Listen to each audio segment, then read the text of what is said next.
आणि आता पाहणार आहोत मुंबई शहर त्याचबरोबर उपनगरातील टॉप 9 घडामोडी। मध्य आणि पश्चिम रेल्वे मार्गावर आज मेगा ब्लॉक, सीएसएमटी ते मुलुंड आणि पनवेल ते वाशी दरम्यान ब्लॉक घेतला जाणार। मुंबईतील वरळीमध्ये पोलीस आणि त्यांच्या कुटुंबियांसाठी मॅरेथॉनचं आयोजन। आदित्य ठाकरे यांच्या उपस्थितीमध्ये एक धाव खाकीसाठी या मॅरेथॉनला सुरुवात। धारावी पुनर्विकासामध्ये सर्वच झोपडपट्टीवासियांचं पुनर्वसन होणार। पात्र झोपडवासीय वगळता इतरांना धारावी बाहेर घरं देण्यात येणार।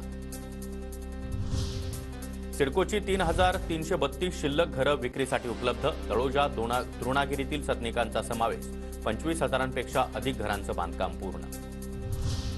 केईएम शिव नायर आणि कुपर हॉस्पिटलमध्ये महिनाभरात अत्याधुनिक एमआरआय मशीन। एमआरआय यंत्रणेची कालमर्यादा संपुष्टात आल्यामुळे रुग्णांचे सध्या हात। भायखळ्याच्या वीरमाता जिजाबाई भोसले उद्यानामध्ये अॅनिमल किंगडमची सफर घडणार। 2 ते 4 फेब्रुवारी दरम्यान 27व्या झाडं फुलं फळं आणि भाजी प्रदर्शन। मुंबई महापालिकेकडून कार्यक्रमाचं आयोजन। पनवेल महानगरपालिकेतील कर्मचाऱ्यांना इंस्टाग्रामचं व्यसन महागात पडलं। महानगरपालिकेकडून 5 कर्मचाऱ्यांचं निलंबन। कार्यालयीन वेळेमध्ये व्हिडिओ बनवल्यानं कारवाई। मुंबईतील किमान तापमानामध्ये पुन्हा एकदा वाढ। थंडीचा अनुभव घेणाऱ्या मुंबईकरांना आता परत एकदा उष्णतेचा अनुभव।